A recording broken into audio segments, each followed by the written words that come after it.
The Two Jills, a psychologist and psychic intuitive, reveal mind-blowing insights that turn psychology, self-help, and conscious teachings on their heads. Why? Because they work. Real help, sincere growth is here. Welcome to Psyched. Okay, welcome to Psyched. Today we are going to talk about a topic that I actually really love, shitty relationships and what we do about them. How do we save ourselves from shitty relationships? And I do want to just say as a caveat, we are not talking about shitty people. That's really important. We're not bashing people right now. The idea is we're talking about somehow our relationship went shitty. It takes two to tango. And that's really where the problem is, in the relationship. So one of the things that we want to talk about today is how do we get ourselves out of them, being honest about why we're staying in them, and what are some of the things that we can do to assess how we want to proceed in our relationships. And I think there's another point I want to make. We may have to start this over. You may have to cut this because I wanted to talk about, so relationships should be expansive. They are fluid. They change all the time. They're there to enhance our lives, to grow within a relationship, right? And if somehow your relationship with a specific person is doing the opposite, then that's something that needs to be addressed. And we can all think of shitty relationships that we've had that take up a lot of our time, a lot of mental real estate, and really snowball into the rest of our lives, right? You just can't contain a relationship gone sour. It takes up a lot of energy. So I think to begin, one of the things I'd like to talk about is, why do people stay in shitty relationships? Like, what's the hold?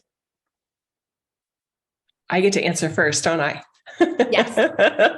And then I can't wait to hear yours. What I've seen, and I have, over 10 years of observational research with my work, and of course, just, being on the planet for 52 years, I have sensed that the most common reason people stay is lack of honesty with themselves. They're not being honest with themselves about the way the other person, for whatever reasons, is making them feel, and what they've been willing to accept and put up with, what they've been willing to tolerate, that they often would never tolerate, Jill, from another person. That to me is the fascinating part. I'm getting goosebumps. And I notice for a lot of people, there's friendships that are healthy and high functioning. But like you said, there's this sucking sensation with these unhealthy, toxic relationships, these shitty relationships, as we're lovingly calling them, that they really consume so much of us. There's a lot of dynamics. I'm so glad we have a lot of time today. But to me, that's the number one reason, is they're not being honest with themselves. I 100% agree. Okay, good. I'm curious if you were seeing the same thing. The metric that I have found works really, really well to identify the shitty relationships, because they seem to fit in a blood family relative. So like a parent, a sibling, an adult child, right? There's just a shitty, toxic relationship there. So in that category, and then romantic relationships, I ask, would you be friends with this person if they weren't your relative? Or would you be friends with this person if they weren't your romantic partner? And it's amazing how they're like, no, I would never be friends with that sibling because I would never accept to be treated that way, right? So there's these weird bonds that sort of make people feel like they don't have the same choices that they do with their non-romantic friendships. And we can't pick all of our relationships. There is something to be said for that. And yet we still have to be in contact with these people. So even if it's after a divorce, there's something that we still need to be able to operate within. And so one of the hacks that I use, which helps me so much, honestly, is what I call the NPC. It's the non-player character. And it's really what happens in a video game. And I honestly learned it in Jumanji. If anybody hasn't seen that movie, you got to see Jumanji. But these characters come into a video game and they're existing characters. So when they get picked up in the jungle, Nigel says, "Welcome to Jumanji." And the players start asking them questions, and now Nigel just keeps saying, "Welcome to Jumanji," because he's a non-player character. He only has one setting. So he is going to respond in that very predictable way all the time. And I think that when we're in relationships where we have to be in those relationships, it could be a boss, right? It's just, you're not going to get that person to change their spots. That's not your job, right? People will be as they are. We actually don't have a right to make demands on people or to have expectations of other people. We have no right. And we can only adapt or change ourselves or completely cut it off. That's an option. But this non-player character, if you know that the person has only one setting, you have no expectations. And then whatever they do, they do. And it doesn't offend you anymore because you're not taking it personally. And so I don't know if anybody's ever tried that, but for me, the non-player character, I can love everybody because they're just playing their role. They're just doing it. I love that. And I hadn't heard you talk about that strategy before, but it's so fun. And I do want to clarify, the Jumanji one you mean is the latest one. There's a more modern one that came out probably around 2020 or something, or 2015 or something like that. It's so good. Because there's one with Robin Williams that's from like the 80s or the 90s. Yeah, this one. And I love that strategy. This idea that part of the biggest disappointment we can feel personally is when somebody else isn't what we want them to be.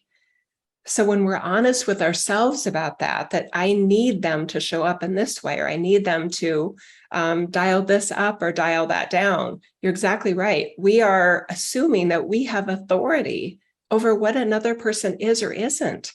So that's a mind fudge that we have in our thought system. So it consistently, is running into disappointment over and over again. I see this parents with children, right?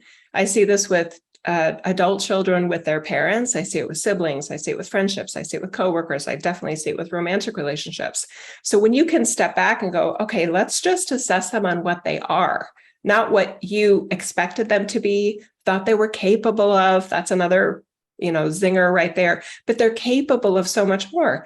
It doesn't matter in some ways what they're capable of. What matters so much more in terms of what you are willing to invest and where you are willing to put your joy on the line, to how you're depending your joy on whether they're measuring up to your expectation of what they can or can't be or should or shouldn't be by your standards. Because the best predictor we have of anyone is what they are today. Are they capable of more? Hell yeah, of course they're capable. We're all capable of so much more than we are. But the best predictor is what they're actually giving you right now. And it's frustrating to some people because they see, they treat other people differently, right? So whether it's a parent or a boss, they'll favor one person over another. And that's another thing that the brain just takes right in and says, what's wrong with me? What is it about me? And then go into this, pretzel twisting of trying to make yourself appealing, right, to that person.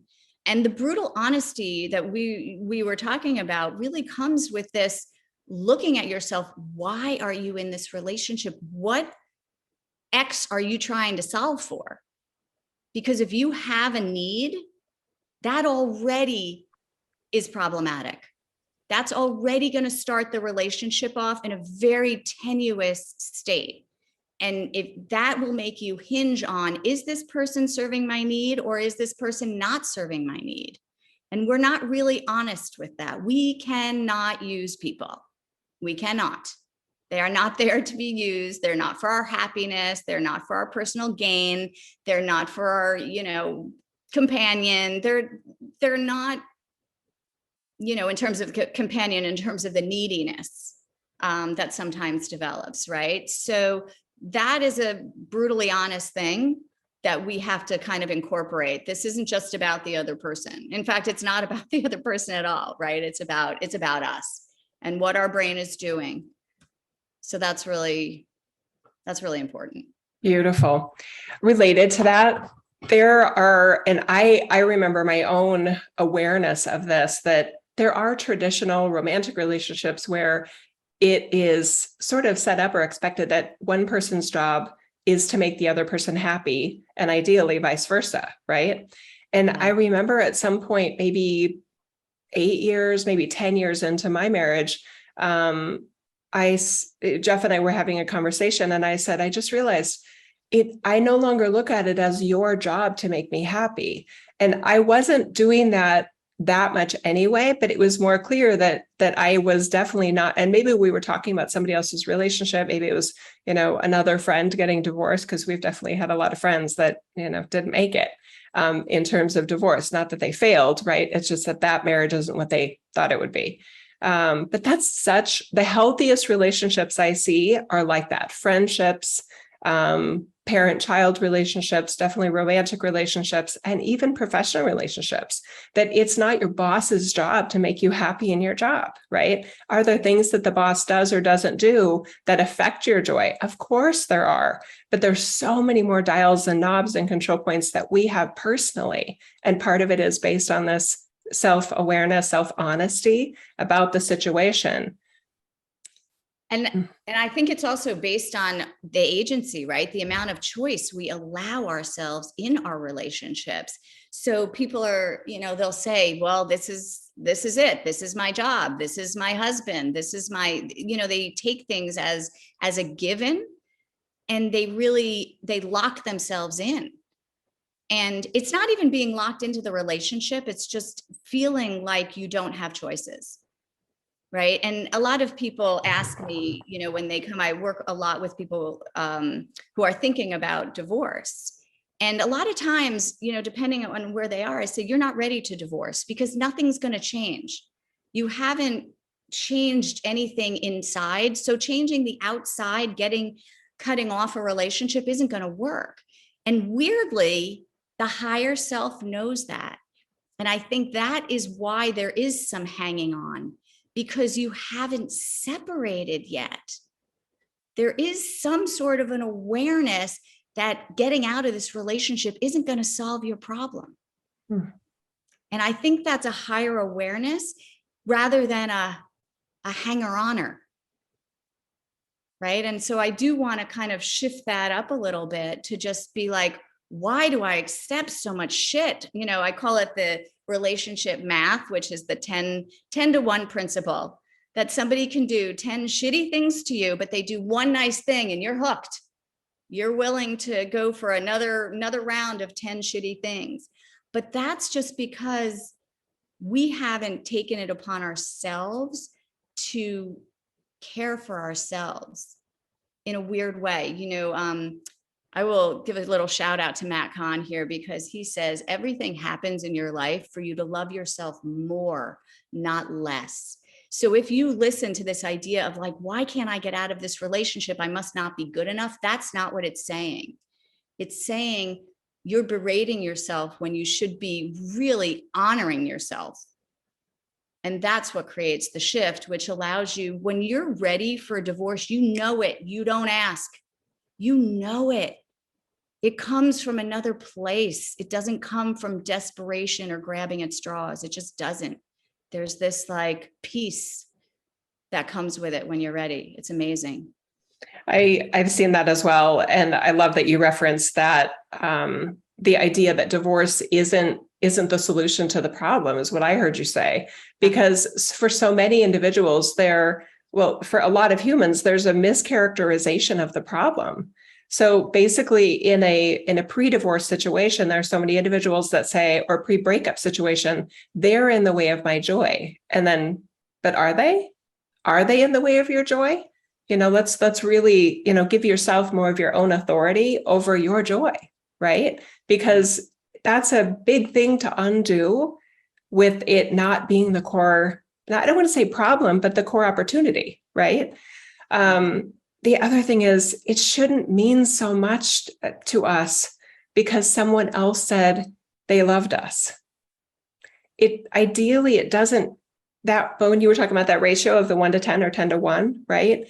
Whatever they're saying, that one nice thing that has so much weight for some of us as individuals, that's a lot of power you're giving to words that may not be followed up by actions and to that person. So what is it about those words and that feeling, that hearing those words or reading those words, what is that? And what connection point is that within ourselves that allows us to feel like we're capable of being mistreated, and really underappreciated or disrespected even in these situations because they said one thing that there's just some gaping, I don't want to say trauma, but just some sort of a void in self of, oh, but they said they loved me, right? Yeah. Or you don't know them, right? You Yeah. don't know them like I do. There's a whole I know. profile that Rationalizations. Yes. with exactly what you're saying. And yeah, when we look at, and you and I do this a lot, when we look at other, it's not only spiritual teachings, it's psychological too. When we're asking you to look at yourself, this isn't an asking you to look at yourselves of where you're going wrong. Mhm. Right? That's really, really important because a lot of people use their brains to say, how can I fix myself to fix this? What's wrong with me? Right. By starting with what's broken, right? Let's look at what's broken in me versus let's look at what's high functioning in me. That's a much better place to start. Even what I want. Yeah, that's true. Right? Like, what do I want? It's such a simple question. We never ask it. It blows my mind. But this idea of honesty is not to dig at your, pick at your wounds and expose your flaws to yourself. Right. And that's why people fail a lot of times to take responsibility in relationships and kind of defer to the other person. And it becomes more of a reactive scenario rather than an inside out coming from you. And it's because we've eroded, we don't want to see pieces of ourselves that we think we're supposed to be looking at. And that's not what you and I espouse, right? It's a very different look. This honesty is always about moving forward honesty. It's about looking at, like we said, what I want.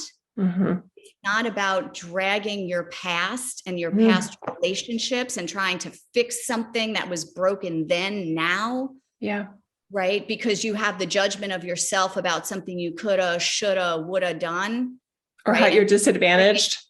It's harder for me because that is a wonderful self-assessment to really consider that, well, it's harder for me in relationships because of this, or it's hard with that person in my life because like a parent, it's because of this. There's a lot of really self-deceiving stories that we have there that, again, take away our authority and give a lot of authority to a story that may or may not even be true. And I'm a fan of stories if they're empowering you to be your best self today and tomorrow. I'm not a fan of stories that give you an excuse for why you make bad choices or why you put yourself in a harmful, hurtful situation for you or for anybody. Right? This is complicated. That's the other piece of personal choice, right? Personal choice is about leaving those stories behind, right? Responsibility is about leaving those stories behind. That's the responsibility that we're talking about. And the responsibility for not using your relationships to fill holes because of those stories, right? Yeah. This is really, a better word in a way is really about awareness. But it's not saying that you have a lack of awareness. Yeah. Right. And so we just want to put caveats as we go through our podcast to not use the words that we're saying in ways that restrict you further. Responsibility is the most beautiful, empowering word. It almost makes me want to cry. It is the most beautiful, empowering thing we could ever do for ourselves. And it's not responsibility for our garbage. No, let's do some before and afters here. I feel like that would be helpful. So a traditional way of looking at responsibility is the brain thinks of a chore. What Jill and I are offering, what you and I are offering, is that responsibility is an opportunity. Responsibility is responding to your abilities, not your disabilities. So when you hear responsibility in the after context of this, think of opportunity and responding to your abilities, not your weaknesses, not your deficiencies, not where you have felt left down or like this world has been unfair to you. That's not what we're talking about here. The other before and after is awareness. We're asking you to look at not awareness of where you're flawed to put you down, but rather when we say be aware of yourself, looking for opportunities to lift yourself up. Right. Right? It's a completely different context that is very against, it turns conventional methods and teachings and healing modalities on their heads in a lot of ways, in a good way, because there's so many of those what felt like great ideas that have just led to further disempowerment and just a repetitive series of shitty relationships. They're not fixing anything. Yeah, that's the brain hijacking kind of these concepts and make them onerous and be like, I don't want to do that. Mm-hmm. You know, I don't want to look underneath that. We're not looking under the rug. I know. That's not worthy. Yeah. And the awareness that we're talking about is awareness for today, right? You cut off all past, all future, right? Because that's a lot of reasons, you know, going back to why people stay in relationships is because either they just spent so much time in it. If you could just, you know, get over this hump. So that's the brain. More of the same thing that isn't working to the brain is a good idea. We call it insanity, but the brain says you just didn't do enough. You just didn't twist yourself enough. There's something that you could do to fix this. That's like a hard no to me. And then the other problem that you have is, well, you know, I thought this person was my forever, or I really like this job, but I'm, you know, with this boss, there's this future tripping that goes on. You're trying to hold on the ideal that you've created for yourself. That's never going to work. And these are really the two reasons, the past and the future, are why people accept such a shitty present, right? Yep. So the awareness that we're talking about is cut off the two tails and let's just assess. Let's take an honest assessment of where I'm at, not an assessment of me and what I've done and how to get here. I don't care how you got here, but let's just wake the, you know what, up and take an honest assessment. It doesn't matter how they got there, right? No, it really doesn't, because that's where all those stories are of the feelings of dreaminess. If some people are very idealistic, give other people incredible, generous benefits of the doubt, right? And or a person that they're in a relationship with changed, right? Or they misrepresented themselves. Oh, that's the epitome of shitty relationships, right? When somebody either tricked the other person or they were lying to themselves that they were a better person than they are, right? Not that they're a bad person like we're talking about, or like we were like in your intro, right? But they're capable of shitty behavior, right? That's the thing. And if they don't have enough authority over themselves, they're going to continue to be shitty with whoever will put up with it, right? Humans are complex. So you mentioned earlier, Jill, that this, I think you said a statement of, how are they so nice to all these other people, but they're not to me? It kind of doesn't matter. Because for whatever reason, they are capable of being a lesser version of themselves with you, right? And that may have nothing to do with you. It may be patterns and programs and, you know, delusional thoughts that they have about punishing you for whatever disappointment or, you know, there's a lot whatever there. You look like, right? It could be so many things. Yeah. But the ability, this trips people up a lot. They fall in love with the idea of somebody and they fall in love with what they are in certain contexts. And then they give that person that credit, even though that isn't the version of them that they get, right? Yeah. I've had crazy, really just tragic situations of somebody that is maybe a very public figure, and who they are in public is one thing, but who their spouse gets of them is like, yeah, that's not right. We hear stories like that. there was one situation where the client's partner was ordained minister and with a congregational church and, all these things.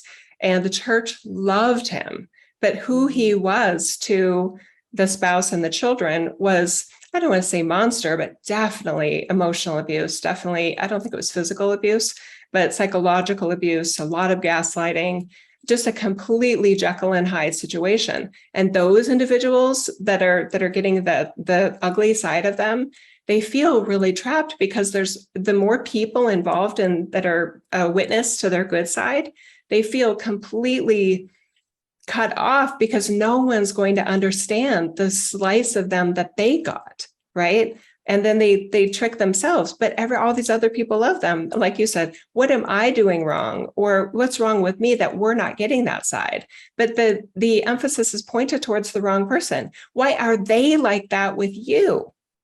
Exactly. That should be the bigger question. But again, that romantic, idealized form of love doesn't want to blame the other person. It's so much more comfortable in blaming itself and keeping the mirrors pointed to self. But the self isn't the issue. The self didn't cause that. The other person did for their own, messed up programs and reasons. And it doesn't matter. But I think when you say, I truly believe that other people's behavior has nothing to do with me. It has nothing to do with me. I don't send my brain to decide why that person is behaving that way. To me, it's what I call a trivial pursuit, right? If I'm going to ascertain why did that person just do that, I'm going to ask my brain that question. My brain is going to make up some erroneous answer, and then we have to really watch the ones that diminish us in the process, right?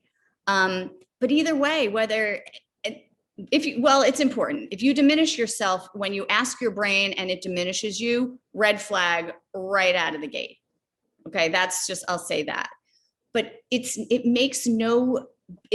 doesn't matter to me why somebody did that. And I can only make up from my own context. And of course, it's going to pick out my flaw. Well, because you said this, or you wore that, it's going to pick at the weak stuff. It's going to get the low hanging fruit. When people are like that example that you gave, when people are so far behind the 8-ball, think of the empowerment, right? Think of the opposite. If everybody is against you, the empowerment that you feel is exponential if you take responsibility, because it is you for you and only you. And there is nothing more powerful than you getting behind you. There's nothing more powerful than that. So the upside, if people have the ability to stay out of the why me and let me see if I can fix this, ergo them. If you can stay out of there, the next level, which is what you talk about, the transcendent level, is all upside. And that's why you and I, we have this kind of joke, and we're not doing divorce today, but we have this joke when people kind of come to us and they say, oh, I'm getting a divorce. And each of us in our own right found out that we did this, which was like, is it too early to say congratulations? Mm-hmm. Because we just have a different take. We have the empowered viewpoint on this stuff. And I don't know, very few of us step out and do it. It's just not even culturally normal. It's more culturally normal to say, I must have done something wrong. They're mm-hmm. a good person. They're a good person. I must be the shitty person. That's the default. We don't listen to ourselves. We listen to other people, even strangers. We listen to strangers more than we listen to people who love us or ourselves. And in spirituality and consciousness communities, I find it even more common that an individual is putting context that anything the shitty that happens to me in a shitty relationship is all about me, because there are so many spirituality and consciousness teachings that literally dictate that. So there is no there's nowhere to go there when there is literally just some asshole type behavior going on here. It makes it all about them, and that there's nowhere to go there. But the word power, I do want to talk about that a little bit, because I have witnessed individuals that power to them is something that you use over someone else. In other words, they don't want their own authority. They don't want their own power because they have too many examples in their lives of power is something that you use to manipulate, suppress, and make other people feel bad. That's not what we're talking about here, right? Power in this case is choices and the space and the room to go, is this okay, right? So it is tragic in a way that so many individuals that are resisting power are the ones that are great with power, right? When they do have leadership roles, whether it's parental or projects that they lead or organizations or in professional settings where they are the boss, they do not misuse power. They use their power to get the best out of everybody in a win-win situation, right? So power is so beautifully placed within those individuals that I love the concept of personal authority for individuals that know how to use it. That let's all be better, right? Versus, okay, I'm going to take all this power and I'm going to make all of you feel weak and disempowered. And the shittier you feel about you, the better I feel about me. That's a toxic mental loop that is involved in somebody that has some form of deranged mentality. And I in a way, I don't care why, unless they're my client and I'm trying to help them. But to the individuals that's suffering as a result of that, going into that, but why are they like that? It doesn't matter, like you were saying, because there's nowhere to go there. Even if there is one simple answer, which there isn't, right? It doesn't solve the problem. It doesn't get you a sense of, okay, now I know what I'll do because that happened when they were 8. I mean, so what? Right. They're 58 now. You know what I mean? It's just Get over it. Yeah, if they're not going to move on, you can. And it's very unsatisfying too, talking to, it's a very broken record situation. If there's no self-awareness, that if the lights are not on, you're not going to turn them on. No. By telling people how bad they're behaving, that really just it fuels their sense of power in a very perverse way. Yeah. Boundaries. That whatever they're doing is working. Right. And power, to your point, it has two tails, there's the power that's the natural power that we are and have and come with doesn't need to be, I always say, like combat boots and a bed of roses. Like it doesn't need to be flaunted or exercised in order to, have that. It's almost like there's a peacefulness to it again, in all of these higher sort of transcendent experiences. And you're right. The people who have the best access to it, who would do the best with it, are the people who are in a weird way more martyred. And that to me comes from really this Judeo-Christian religion based. It's in us. It's just in us that something is wrong with us. And if we were just better, we would be more in favor. That is just, we would be loved even by God, So this is not a little thing and it's nobody's fault. It is a really indoctrinated way to always. And this is the way religious leaders stay in power, because they tell you to look at how damaged you are and what you're doing wrong, because clearly you're still on this planet and clearly shit's going on all over the place, right? And if we were just better, figure out where you're not and fix that. And if it's not fixed, it's because you're, again, the brain, do more of the same thing that's not working. It doesn't change its tack. It just does more of the same to become holier, better, more loved, more lovable. I don't know. That's a good point, because given what we talked about before, if the brain is in a looped pattern of, oh, I know what this is, right? That individual will continue to feel comfortable in a shitty relationship because the brain knows what that is, right? I don't want to go into some of the cliche types of conventional approaches to that, but I like how kind of neutral that was.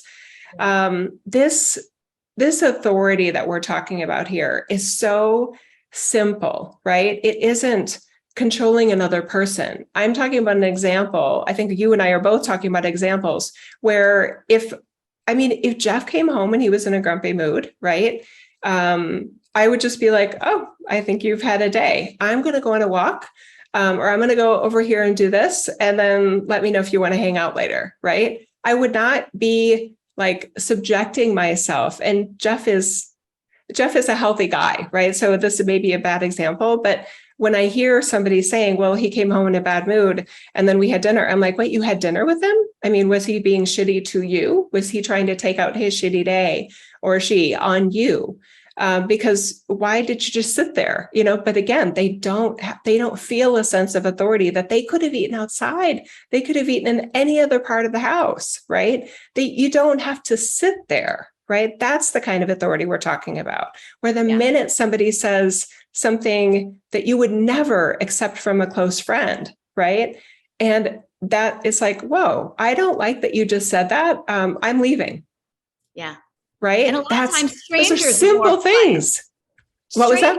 Strangers are often more polite than our people in our relationships are being. Nobody would, a sign. You wouldn't go into Starbucks and, and have that tude, right? Right. But somehow it's okay to bring it home. And the idea is that you should be loved anyway. You are loved.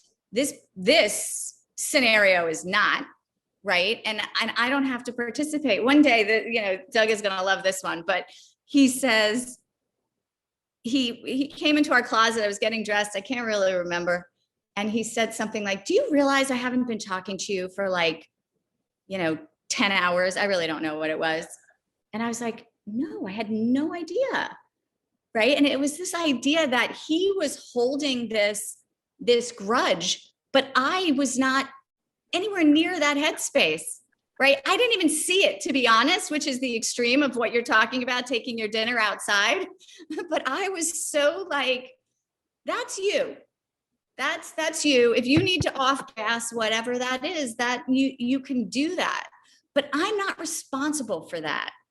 And I'm not there to fix that. And I'm not there to fix your shitty day. That's not what relationships are, right? Relationships are collaborations.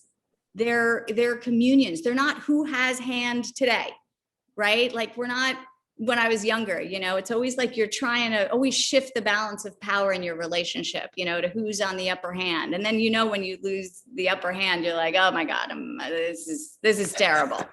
Right. I love that example with Doug, by the way. That's so funny. It was very, for him, it blew his mind. That was a total brain breaker for him, that his whole thing was his responsibility.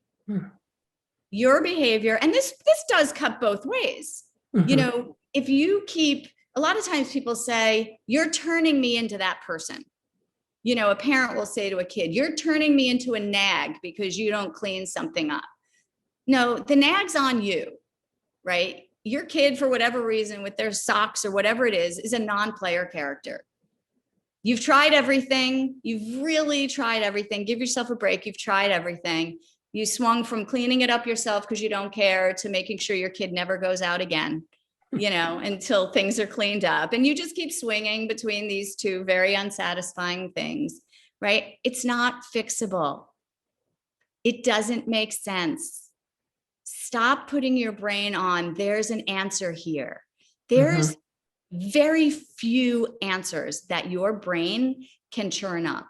The best thing it could do is to figure out, and here's the empowerment piece, the responsibility piece, is how not to be taken down by a dirty sock. Yeah. Dishes in the sink, or I don't know what we're doing to ourselves, but we made everything a sign of everything, which makes everything that's not important, important. Yeah. And we were looking for clues because we've put our brain on this bone. Go look for clues about how much I'm loved. Go look for clues about, how much my kid loves me. Oh my God. Especially as teenagers. Yeah. With the hormonal side where there are a lot of let's say, uglier layers that come out of humans in hormonal imbalances at postmenopausal women, menopausal, premenopausal women, hormonal teenagers of both genders, right? Of all genders. It's So responsibility has to go where responsibility resides. yeah. We only have responsibility for ourselves, but if we don't take it, that's on us. If you are staying in a shitty relationship, know that you are choosing that. You are choosing that. Not deserving it. That's very different. You don't deserve it. Nobody deserves a shitty relationship. But every shitty relationship that I encounter, there tends to be one very maybe passive, definitely tolerant individual that is putting up with shit that a lot of individuals would never put up with, or that they wouldn't put up with in a lot of other ways in their lives. But they, for whatever reasons that may not even matter, they're putting up with it in that relationship or from that person or in that role. And that's something to look at, right?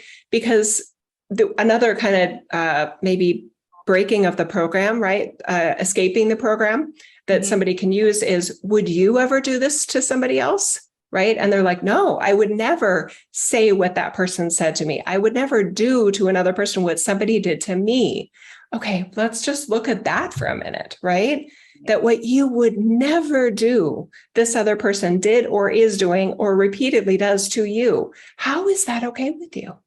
Yeah. Right. And they just go, oh, right. But here's the interesting part is that those individuals that maybe do have a greater capacity for love, compassion, grace, wisdom, high functioning, whatever, they tend to, there's a subconscious, I think, acknowledgement of, yeah, but they're not, they have these other impediments that prevent them from being as, let's see, how do I want to put this? I can't expect them to be me because they have other challenges that I didn't have or that I don't have. And that's where we're getting into the excuse making, right? Like you were talking about before, the rationalizations for bad behavior. The more that we are doing that, that's also a huge red flag, right? I'm thinking of examples where somebody brings their partner to a social event or to a friend, a family gathering, and they're making excuses for why that person is either behaving badly, behaving shitty, or just being, a jerk, not being polite, not being appreciative, sitting there, not participating, right? I mean, in a way, if that is normal behavior, why are you even bringing them, right? This cliche of the bringing the partner to the mall or to Target shopping with you, and all they do is sit there. Why did you bring them? Right? Yeah. Right. I mean, why not say, look, I'm going to do this. Do you want to go? Right. And again, we're back to that issue of authority, that there are so many shitty situations within shitty relationships that could have been completely avoided. And what I've found is that when an individual is being obstinate or sucking the fun out of the room, if you literally say to them, okay, I'm going to do this. And the last time I noticed that when we did this, it didn't seem like you wanted to be there, or it seemed like I got more joy out of it than you did. So I've decided, I love those words. I've decided I'm going alone this time, or I'm going with this other person, this other friend or whatever, my sibling, somebody that appreciates the experience as much as I do, right? And that person, that's a lovely, personally authoritative boundary that you're putting around something where they may react, right? And if you're afraid of their reaction, again, another red flag, because why would you be afraid of somebody's reaction to you making choices that it's not harming them. It's just saying, hey, I'm aware that you didn't enjoy this as much. My husband goes to all the concerts, the music concerts by him, but without me. He goes with other friends. He goes with our kids because I don't like all the loud music. I don't like the crowds. I'm not a festival type. Yeah, the more people dancing together, the better. That is not me. So exactly. we've realized that's his thing. It's not mine. It's okay. There's a caveat there, though, I think, right? Because, if you're in the martyr mind, and you have to watch the martyr mind in relationships a lot, because if you're in the martyr mind, you're going to go and do all those things you don't enjoy for your person. You're going to do it, right? You're going to tailgate and mosh pit, whatever. I don't even know what you're going to do, but you're going to do it because in your mind, you're doing it for that person. But once you do that, you create an expectation that this is what we do. I go to the things I hate that you like, and you go to the things that you hate that I like. And there's a codependency there that really has to be kind of watched and acknowledged. So in a healthy relationship, another person's independence is not threatening at all. Exactly. That's so good. In a healthy relationship, you really have to watch, that you're sort of bending yourself to fit into that person because you're trying to ingratiate. But when you ingratiate, you expect that behavior in return. That's already setting up a dynamic. And that person will say, I thought you wanted to go. I thought you liked beer funnels, in parking lots. I don't know. I thought you were there. Looked good. So there, in all of these things that we're saying, there are levels of, of things that we have to, there's subcontext in a lot of respects. Definitely. And there are couples that, okay, we go to his golf tournaments and we go to her rock concerts, whatever, or we go to her golf tournaments but as long as the other person is being pleasant about it and isn't sucking the fun out of it. In shitty relationships, there is a fun sucking experience out of what would normally be a fun thing. Or you have to babysit that person, right? Oh my God. Yeah. That's fun sucking, right? Because it's like, now I gotta deal with those shenanigans over there, right? So that can be a real issue. Okay, Jill. So what about this? What about when their rationalization is, but it'll hurt their feelings? It'll hurt their feelings that you don't want to go to their whatever. When anybody puts up with anything or acts in a certain way and hands over their authority to what the other person wants in the goal of, if I don't do that, their feelings will be hurt. What it really is saying is that's where the self-reflection comes in. It would really say, in that situation, my feelings would be hurt. That's a projection. Okay, there's another side to it. That's true. But the other thing is, so you're making their feelings being hurt your job, because that's what shitty relationships do. They make one person feel accountable, responsible, and authoritative for whether that other person is happy, having a good day, having a good life. The brain definitely thinks in these situations, if you're watching your brain, the brain thinks it's psychic. You are psychic. Our brains are not psychic, right? So the brain thinks it can tell the future. It can tell how somebody is going to think, believe, behave. We have no idea. And I think it's really important even not to base it on history, because that's what the brain does. Based on what I've already seen, this is what's going to happen. By believing that, you act in a way that actually brings that about. Yeah. That's what we call the self-fulfilling prophecy, right? If you say, I know how this went in the past, and I have no idea what's going to happen, you've opened the field for new possibility. You've actually taken the yoke off of that person and now say, you can behave any way you want. And however you behave, I will then choose what I want to do next. But I'm not going to, think 10 steps ahead of you, even though we've talked about this, your and my brain will process into 2045 in like a second, right? We are good at that. I can tell you everything that's going to happen in this world. Yeah. But I'm also very conscious that I'm making it up. And that I'd like to say, and I'm probably going to say this many, many times because it blows my mind every time I say it. And I hope people take it in, and that let's pause for a minute and take it in. Every moment is new. You have never been here before. I do not care what your brain is telling you. I don't care that it looks like this, or I think it's that. I don't care. This is a new moment. Every interaction is new. The only thing that's making it go to the same place again is your brain, your program, your preconditioning. That's what's running this show. That's right. And that's why we're talking about this. Exactly. Because if you don't have that baseline of everything is new in every moment, if and you wake up and you're like, same shit, different day, your brain is literally, what would I say? Wading through data to only pick data that confirms sameness. It will never pick the data that's new. It just will not. That's right. And so this could be a very limiting container if we don't put on the setting of, I don't know. Mm-hmm. My brain thinks it knows, and it's going to make me do really weird shit right now. But I'm just going to say, I don't know what this is. I don't know why you're having a tantrum. I don't know why you're mad at me. I don't know. That's good. And curiosity about ourselves, right? What if I did this instead? What if I said that instead? What if that thought isn't true? That curiosity zone, again, is a great on-ramp to transcendence, right? Which will blow the circuitry in the brain in a good way, right? Because in shitty relationships, that individual may only be that way with the people that are willing to put up with it. That doesn't have to be you.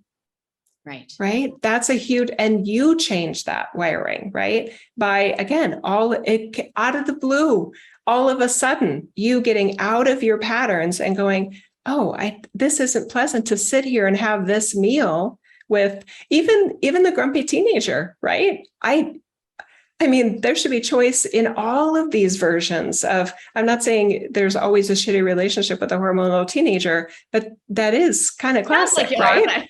It sounds like I am. The teenagers get a pass.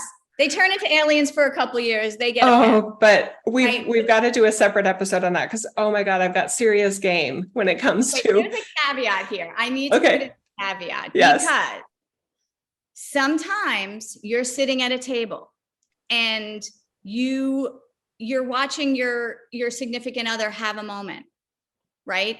But you're like, this person's not filling my needs. Beware of that. There is a different situation because in a lot of respects, I can sit with somebody who's having a moment. I really don't give a shit because it's not my moment. And I'm not offended by that moment, right? And I can just see that it's their moment. So when people are like, oh, he's all stuck in his day and he's not asking me about myself, that's when there's a problem. Yep. Okay, because then your needs aren't getting met. And then that to me is like a huffy, reactive thing that you have to watch. This is where the kind of honesty with yourself has to be real. Oh, right? This is good. Thank you for mentioning that, Jill.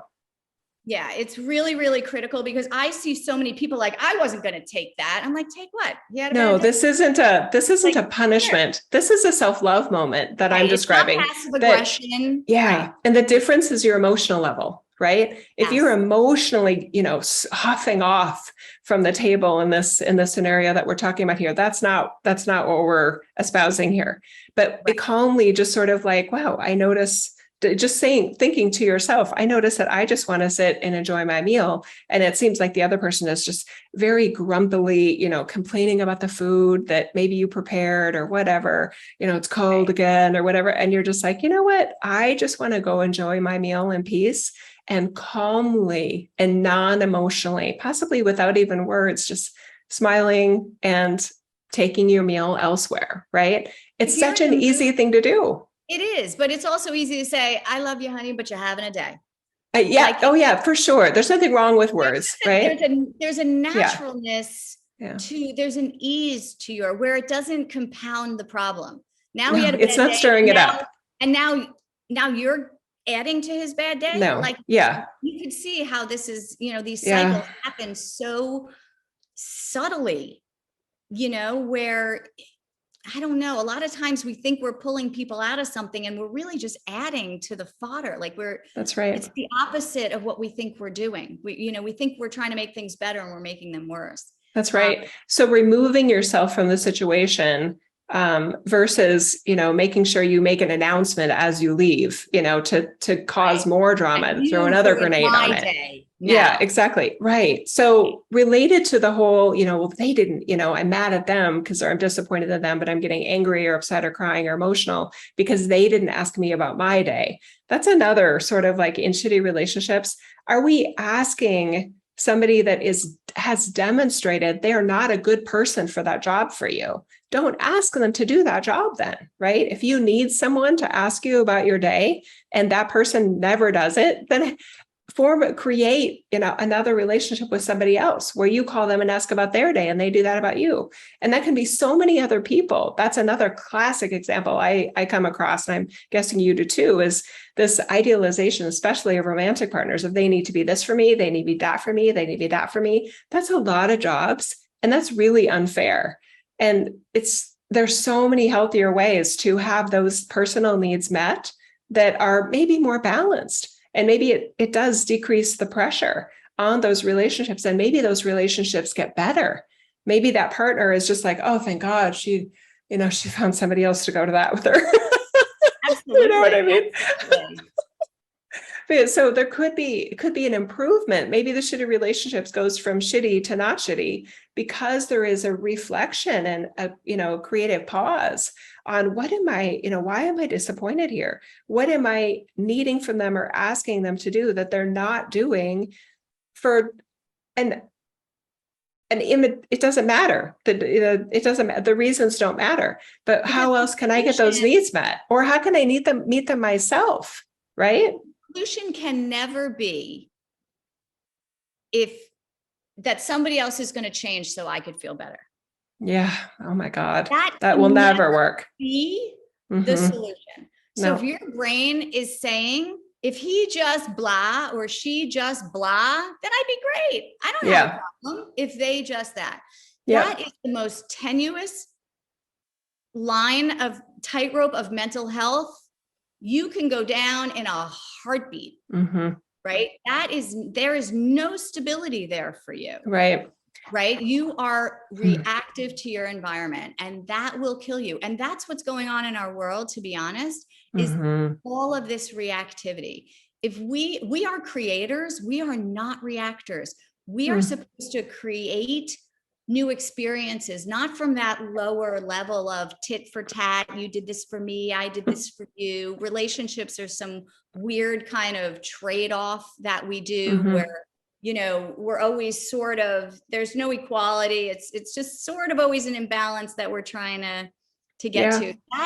That susceptibility to other people's behavior is killing us. Yes. Personally, in communities, it is a disaster. Societally. Yeah. And it on an individual level too. So I love what you're talking about here about we're not built for reactive, we are creative beings. And I would add, and this seems to work well, when people are more creative about their responses, right? I look at it as it's like somebody else, like you said, non-player character, they keep playing this role over and over and over again for whatever reason. But you're the, I don't want to say the star in an egotistical way, but you always have full authority, or ideally you feel full authority over what you are in that moment. So I'd like to give a super, real example. Yeah. When I would drive my kids back and forth to junior high, and junior high is a really, really hotbed, right, of emotions and insecurities playing out in a very kind of animal kingdom kind of environment, or war, right? Personal warfare. And what I notice is that and I've had clients experience this too, that when the child, you pick them up and they're just, we have no idea what they've been through, or maybe we do have a sense if we can relate to, wow, those are some hard years there. But it's not about you, right? So there was actually a podcast, Jill, that I heard, and I don't want to say who it is because the podcast disappeared, but a very famous person was on a podcast talking about how she was a fan of Byron Katie, who some people may know. I'm not necessarily a fan or an opponent of Byron Katie, but I know I have some very differences of opinion about what is really going on and how to resolve what's going on. But this famous person was very loyal to Byron Katie's teachings, centering and, meditation, all those things. And she was describing how she was having a great day. And then she picked up her teenager from junior high or high school, And they didn't say, thank you for picking me up. They didn't do this. They didn't do that. And then she got in a shitty mood for the rest of the day. And what I so wanted to tell her is all the things she could try in that moment that I know I've tried and worked, because you don't have to join another person in their shitty mood. You don't. It doesn't matter who it is, right? So I got really creative. Like, okay, I noticed that it is not pleasant to pick her up. Do I have to pick her up? Right. Is there a bus? You know what I mean? Like, okay, this isn't pleasant for me. So if this happens again tomorrow, do you want to take the bus tomorrow? Is there another way that you can get home? Because I don't deserve this behavior. I didn't do anything to warrant this. I'm sorry that you're having a bad day, but this has nothing to do with me. And I love myself enough to not put up with this. Right? I love that. I mean, there's no anger, there's no emotion. It's pretty dramatic though, in another way, in terms of like, oh my God, she's going to ride the bus, as if that's the end of the world. The other thing that I found worked even more in a non-dramatic way is I would turn on my music. Right. So sometimes those of us that are very pleasing to our children and parents will automatically let them play their music. Right. But I would turn on my music, and to a volume that helped me feel as real in the joy space that I had, while she could process whatever she needed to process to let it go. And what I found was, if I'm not willing to join her in her sourness goes away. It's a very real thing. All I did was play my music and sing to it, maybe loudly. Again, not in I'm going to punish you, just like I wanted to enjoy myself, and I chose to enjoy myself. I think with the kids, you know, there's a modeling thing that's going on there, right? There is still a sense of, you know, we'll do a parenting one and what the role of a parent is or whatever. But I think a parent who is just over invested, you know, that the child is an extension of them, is just going to have a lot of issues. My daughter said to me one day, she was probably 17, we're shopping, she needed a winter coat. We're in the store, it's just my daughter, my husband, and I, and I'm like, try this one on, try that one on. And I'm like, you know, ooh, I'm having a time, I'm shopping, whatever, I'm so happy. And finally she takes a coat and she looks at me and my husband, she's like, you two are doing nothing wrong. You're doing everything right. And I hate you both so much right now. And I just like cracked up, because that is the experience of a teenager. They've got so much going on in there. And I'm talking about picking up their sock. They're like, I'm trying to hold this together from complete Armageddon meltdown. If you think that sock is registering, you got no idea. And so we do not have, because we don't see the turmoil, we are just focusing on garbage, literal garbage that we think is going to make them a better person. If you unload the dishwasher, if you do that, like, honestly, I can't. I had you know, well, you know what? That's for the parenting. I'm not going to. Yeah, let's save it for the parenting one. And I apologize that my relationship was parenting, So, but it could be anybody, right? I think the important thing is, though, you know, as takeaways here, right? I think that we want people to have sort of go-to kind of, you know, ways of de-identifying with other people's actions, behaviors, moods, right? Mm-hmm. You have to decathect, you have to disconnect. And those are the things I think that right now are the most helpful tools. Like the non-player character, you take it anywhere you want. Your boss, he's gonna, same shit, different day with that guy. You are not gonna get the love you're looking for. This is the looking for love in all the wrong places. The non-player character will stop that right away. Repetitive actions from people. Mm-hmm. Why does this person do the same thing? Why does this person stand me up all the time? Barring the fact that you keep making plans with that person, that's fine. But when you make them know that you are dealing with a non-player character, it's not about you. It has nothing to do with you. That's what they're going to do. So that's my hack to deal with the beginning phase of this, which is dissociating yourself from being susceptible to other people's shittiness. Yep. Perfect. And the strategies that I would offer to add to the beautiful strategies that you just talked about are being honest with yourself by asking yourself questions. And I gave some examples today. So the whole idea, but that might hurt their feelings, which is a very common rationalization for not making better choices for yourself in a moment, is, oh, so their feelings are your job? Are your feelings their job? How are they doing at that job? Because you've been doing overtime on your job, right? So that's sort of it makes you pause. It helps you escape that program. That's why I love it so much. And then the other thing is be creative with your responses. When that loop starts to happen, that you go, okay, what I normally do in this moment is this, but what I'm going to try now, something I haven't tried before, is leaving the room with a smile on my face and just like going for a walk, or just there are so many choices over who and what we can be in any moment. And by feeling more creative about that, it may actually change the relationship. It will definitely help us get out of our role in that shitty relationship. So those are kind of my two favorites. I love it. I love it. I think we need these hacks. And again, I don't even like to call them hacks. They're really just, they're just simple things, that you can do. And the key thing, and why we're always about beyond the brain, is that it takes you away from that tendency, because a lot of us caregivers and, we tend to take on too much blame, self-blame, responsibility in the wrong way. We take on the negative responsibility of, something is wrong with us. If we were just doing it differently, this wouldn't be happening. That is not true. That is not true. And I always like to say, I'm going to break this for a second, because I always like to say, Jesus was killed. They killed him. He spoke nice. He was only nice to people.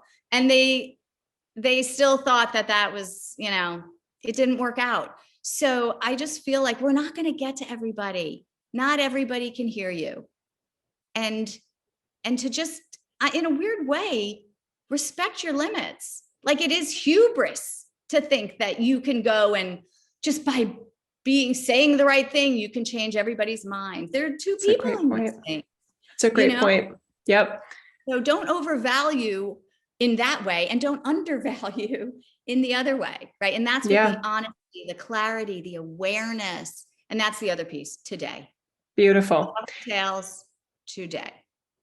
I don't know if we should be wrapping up right now, but I do want to address this idea of the mirror principle, and what I mean by that is, because I want to dismantle that. I really, really dislike that. And what I'm talking about here is this mentality, this program that a lot of folks walk around with, because it is taught in a lot of consciousness, spirituality, and possibly even psychology teachings, is that what the world in general is giving you is what you are giving out. So you are getting back what you are giving out. That is not true.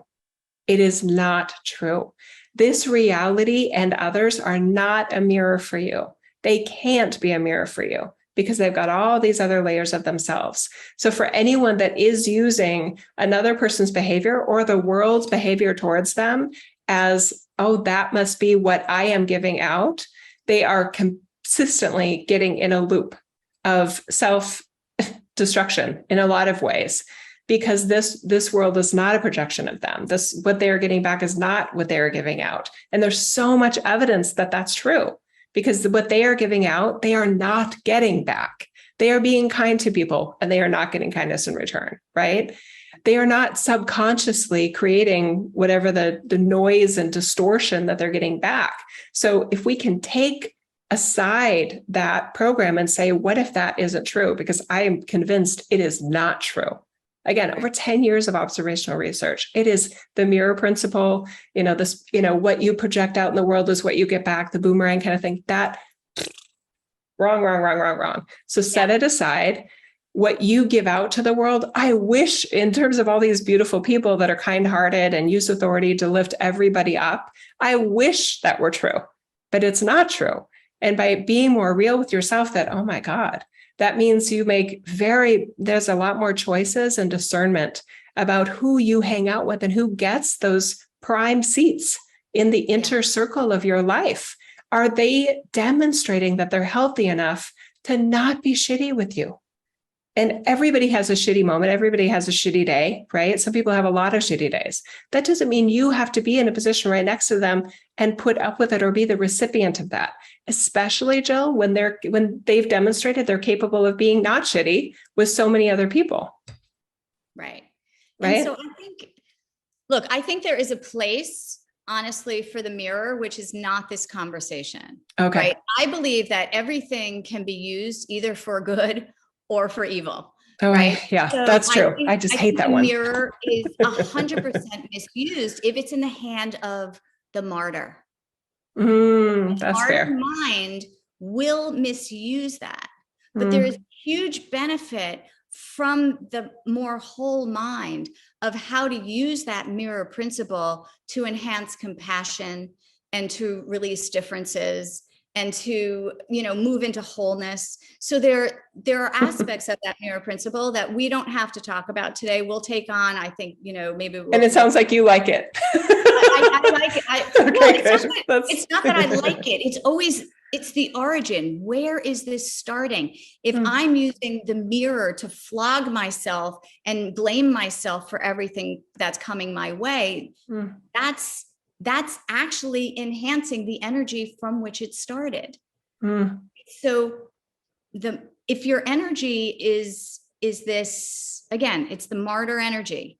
It's the victim kind of energy that, of course, is going to keep telling you that everything that's happening out there is your fault. Right? That's honestly the religious dogma. Like that's common knowledge, even though what I call it's unreasonable reason. Yeah. Right? It's completely logical given our thought streams, but it's completely insane. Right? So we have to watch the origin point. And I think this is where you and I always have such great dialogue, because your origin point is healthier, right? On the spectrum. I'm looking for the people who are struggling a little deeper sometimes. And so I want to make sure that things that we say for those who are struggling, a little more on some deeper, I don't have the right words for it. Don't use things we're saying that it doesn't get hijacked by the brain. Okay, thank you. Yeah. Into this negative space. I don't want that to get swallowed up into something. And I feel myself not wanting to defend myself, but offer that it's not that I only work with healthy people. I mean, but I'm always focusing on what is healthy about an individual and wanting to amplify that, right? Because there are some very serious, really, really messed up situations that a portion of my clients deal with, in a very real way. And the breakthroughs have been incredible. Absolutely. And you and I think we share the range of the people that we work with. Yeah. This is really more like it's a caveat for, if this isn't hitting you well, just watch where you're trying, watch where the brain is trying to put this, right? That's really what this is. This isn't, some brains are, more likely to fill up boxes with good stuff. It's like throwing good money after bad. There's a great idea and the brain shoves it in a shitty place. Yeah. So that's what that statement was really about. And I think you are, thank you. That's good. I think it's just important to mention, because you and I both always hope that the people we're talking to and having these conversations with can see themselves the way we see them. We do not see the kind of garbagey stuff that people see about themselves. Yeah. And it's not because we don't know you. It's because in a weird way, we're not clogged with that gunk.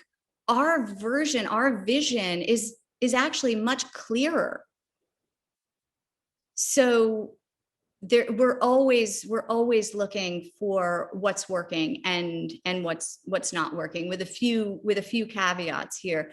Our belief is that everybody's doing great but there are a lot of holes in the sidewalk, and every now and again you jump in a hole in the sidewalk. But to what you said earlier, understand that it's just temporary. You jumped in a hole in a sidewalk.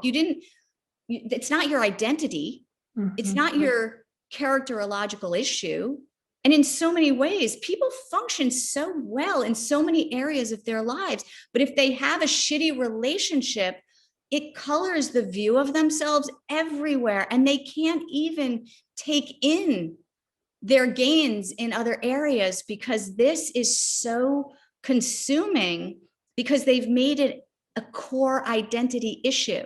It's temporary. It's not a thing about you. You can end up in a bad group of friends and just not be yourself. And you can end up in a bad relationship. It doesn't make you broken. It's not a characterological damage. And then the brain will say, it's because of what happened when you were young. That's an erroneous association. Oh my God, there's so much. I can go on forever. We should probably. I know. I'm having a hard time wrapping up, because I'm like, there's so, I'm thinking of this example in that context, and business settings and professional settings. This will come up again. This will come up again about the erroneous associations of the brain and looking for answers where they don't exist and not letting things be temporary. All this will come up again. But it's really relevant in relationships. Like, don't make a temporary situation a permanent part of yourself. That's good. Jill, do you have a key takeaway that you feel like you want to add? I honestly think that's it. Let experiences be experiences, not shaping identity. I don't know. Okay. You say that better. No, I like how you said it. What did you just say? There's someone at your door. I just feel like we're taking in experiences and making them part of our identity. Yeah. That's good. That's not right. Okay. That's good. I'm trying to find if I had a key takeaway and I had to pick one, because I love what you did, and I probably would have done that too, that if for anyone that's in a shitty relationship, that doesn't mean you're shitty. Yeah. Right? If you're in a shitty relationship, look for the evidence of where you are treated well in the world and where you are getting the respect and maybe validation or affirmation of the beauty and the love or the wisdom, whatever, all the good things that you are offering in those roles. And that is not being received in the same way in the shitty relationship, right? So in the shitty relationship, there is ability to go, okay, let's be real about what's happening here, and then be creative about your responses when the shitty behavior happens, and just see what happens. It may go good, it may make things worse, and that'll give you more information. Yeah, and that's so important. Honestly, that's so important, because when you're in a shitty place, you can't take in the love in other places. If you feel like you're not being loved in one area, you can't take it in the other area. And I've had so many people, I'm like, look over there. Look at the love over there that's just streaming in. Why are you still trying to get blood from this stone? Yeah. So Jill, I don't know if I heard you correctly. Did I hear you say that in people that are in shitty relationships, they can't take the love in there because maybe there isn't a lot of healthy love there, but they are able to receive love in the others? Or because I've actually seen that too. I've seen that. What happens a lot of times. Okay. This relationship takes on such a big mental space that they could have love pouring in. And they're rejecting it. Okay. From bosses, from strangers, from all over the place. It could be gushing out of a fire hose over there, but it can't be received because this is where you want it. That's fair. Okay. And that makes people feel very, very isolated, but it also sadly affects those people who are giving you so much love. And it can sabotage where there are successful roles that they're playing. I've also seen it, and maybe we're saying the same thing, where an individual can be these are, high success individuals that are receiving healthy love, and there is a mutually beneficial, healthy relationship in some roles, but then there's this one, right? And they get twisted but this is the one that matters the most to me. So we might be saying the same thing, but I think to me, it's not that they're blocking love, or maybe it's that they're not blocking success and a healthy version of themselves.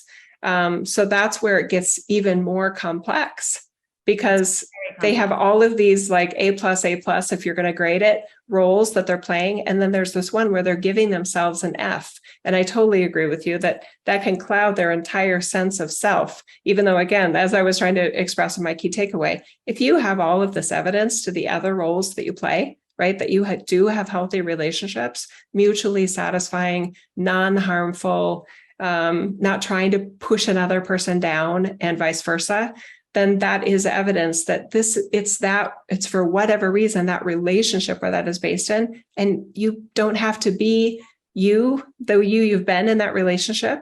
Or in some cases, you don't have to be in that relationship. Yeah, that's where the choices come in. And that's where the honesty, the self-honesty in a good way. Yeah. Ask yourself why you are in this relationship. It's got a hook in you for some reason. Exactly. And what purpose is that serving? That's right. Because all shitty relationships serve a purpose. You're not a moron, right? No.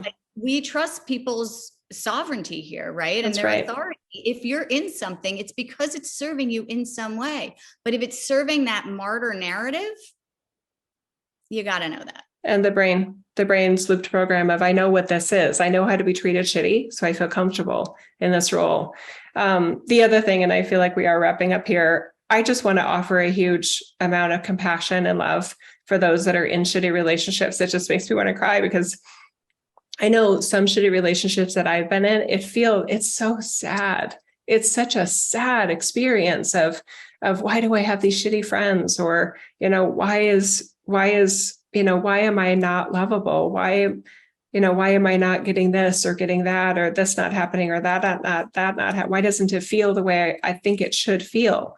It's just a really sad place. So I just want to offer a big hug of compassion to those that are in that situation. And I love the kind of more clinical, professional way we approach this, with really specific strategies that were beyond the emotional layer. But I also wanted to offer that hug.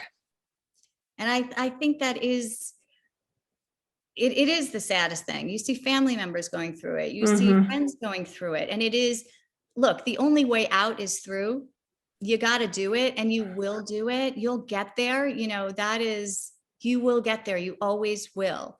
And it is bumpy, and it is messy.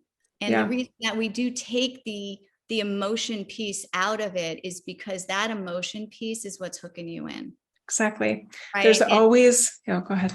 Yeah. And there's no way around it. And that's why I call it kind of decathecting, right? It is about getting clinical, because the more you delve into your emotions, the deeper you're going to get in a hole, exactly. right? This is when your emotions are not instincts, and your emotions are not serving you, and you can choose them. And we'll have a whole podcast on that. But it is, if you're in deep, just hunker down. You're in deep.